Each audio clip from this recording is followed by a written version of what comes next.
বাঁকুড়ায় শুরু হলো ক্লাসিক্যাল মিউজিক ফেস্টিভ্যাল। তথ্য সংস্কৃতি দপ্তরের সহযোগিতায় দুদিনের এই উৎসব শহরের রবীন্দ্র ভবনে শুরু হয়েছে।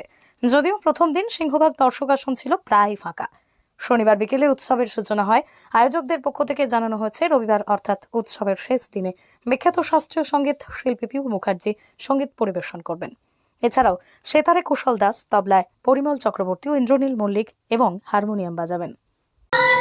আমরা দেখছি বলতে, যদি একটু খবর নেন তাহলে আপনারা জানতে পারবেন যে সাংস্কৃতিক পরিবেশ যদি ভালো হয় তখন অপরাধমূলক কাজের যে পরিসংখ্যান তা কিন্তু কমে। সেটা যদি কেউ চেক করে বুঝতে পারবে।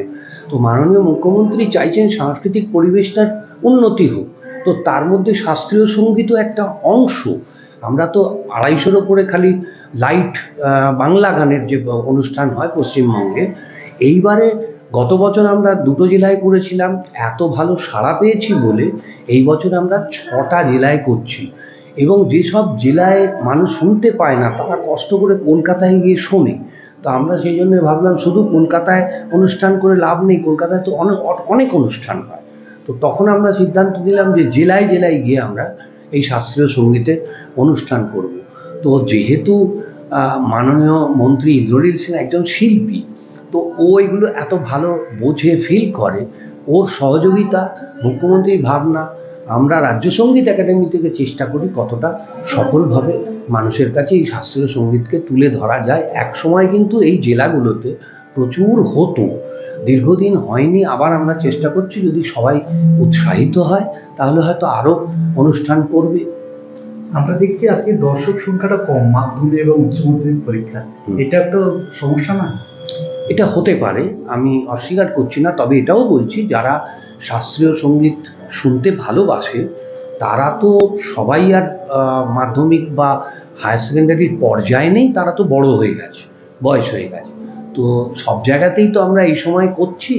তো অন্য জায়গায় কিন্তু চন্দননগরে গত সপ্তাহে এমন অবস্থা হয়েছে আমরা জায়গা দিতে পারিনি। দুর্গাপুরে আশা করছি ঠিক ওই রকমই হবে, কারণ গতবারও তাই হয়েছে। এইখানে আমরা এখনো পর্যন্ত দেখে মনে হচ্ছে যে যতটা আশা করেছিলাম হয়তো ততটা হয়নি, আস্তে আস্তে হয়ে যাবে। আমার নাম দেবজ্যোতি বোস। কি দায়িত্বে আছে?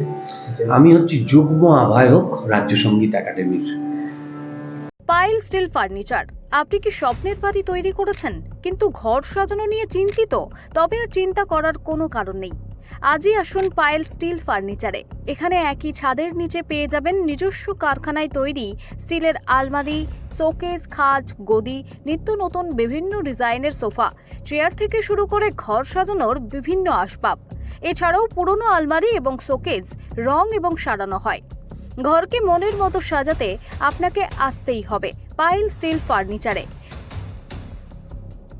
পাইকারি দরে খুচরো বিক্রেতা। ঠিকানা একটাই, বীরেশ্বর কোল্ড স্টোরের সন্নিকটে, কতুলপুর মিলমোড়, বাঁকুড়া।